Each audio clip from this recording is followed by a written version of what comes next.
After David had finished talking with Saul, Jonathan became one in spirit with David, and he loved him as himself. From that day, Saul kept David with him and did not let him return home to his family. And Jonathan made a covenant with David because he loved him as himself. Jonathan took off the robe he was wearing and gave it to David, along with his tunic and even his sword, his bow, and his belt. Whatever mission Saul sent him on, David was so successful that Saul gave him a high rank in the army. This pleased all the troops and Saul's officers as well. When the men were returning home after David had killed the Philistine, the women came out from all the towns of Israel to meet King Saul with singing and dancing, with joyful songs and with timbrels and lyres. As they danced, they sang, Saul has slain his thousands, and David his tens of thousands. Saul was very angry.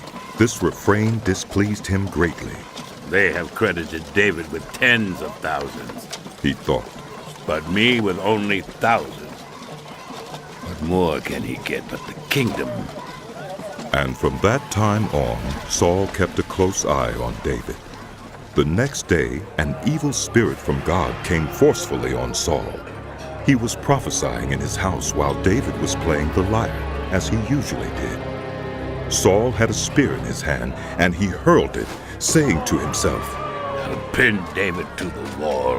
But David eluded him twice. Saul was afraid of David because the Lord was with David, but had departed from Saul. So he sent David away from him and gave him command over 1,000 men, and David led the troops in their campaigns. In everything he did, he had great success because the Lord was with him. When Saul saw how successful he was afraid of him. But all Israel and Judah loved David because he led them in their campaigns. Saul said to David, Here is my older daughter Merab. I will give her to you in marriage. Only serve me bravely and fight the battles of the Lord. For Saul said to himself, I will not raise a hand against him. Let the Philistines do that. But David said to Saul, Who am I and what is my family or my clan in Israel, that I should become the king's son-in-law? So when the time came for Merab, Saul's daughter, to be given to David, she was given in marriage to Adriel of Meholah. Now Saul's daughter Michal was in love with David, and when they told Saul about it, he was pleased. I will give her to him, he thought, so that she may be a snare to him, and so that the hand of the Philistines may be against him. So Saul said to David, Now you have a second opportunity to become my son-in-law. Then Saul ordered his attendants, Speak to David privately and say, Look, the king likes you, and his attendants all love you.